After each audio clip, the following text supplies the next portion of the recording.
Being a councillor involves going to a lot of meetings. There are district council meetings, parish and town council meetings in my ward, and I'm also a member of the housing committee, so I'm involved in taking decisions that relate to the council housing, affordable housing, homelessness and older persons housing in the district. It also involves getting involved in quite a lot of community events, so I've been into school to talk about what the council does and to talk about climate action and the local plan. I get involved in local community groups as well, so I'm supporting the Greenway group, which is trying to deliver a safe traffic-free route for walkers and cyclists. I've worked with the Wootton Area Mutual Aid group, which has been supporting people and the volunteer network for neighbours during the coronavirus lockdown, and then I've also worked with the Wootton Area Climate Action Network. I helped to set up the group initially and to do the first meeting, which was held in a church hall, and we had loads of people turn up, around 60, 70 people possibly, and there was a real sense of enthusiasm and energy about taking local practical action in our area here to try and reduce the impacts of climate change and to reduce our own emissions. Day to day, there are a lot of emails to manage, so I spend a couple of days a week probably on council work, and I have to flex that around family and work commitments. I really like getting involved in finding out a bit more about what's going on in my own community and working with people sometimes to help make their own projects happen. So that's quite positive.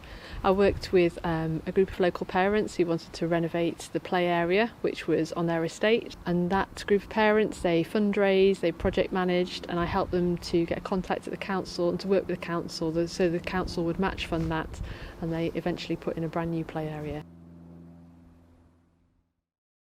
Things I enjoy about being a councillor are really about trying to improve people's lives.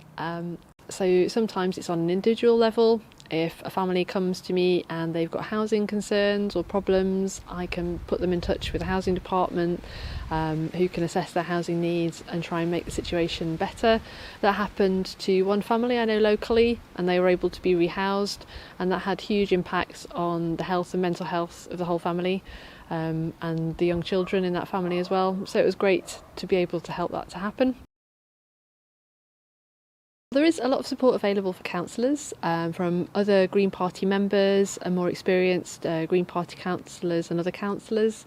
There's a Democratic Services team at Stroud District Council who can provide support to me and to other councillors in our day-to-day activity.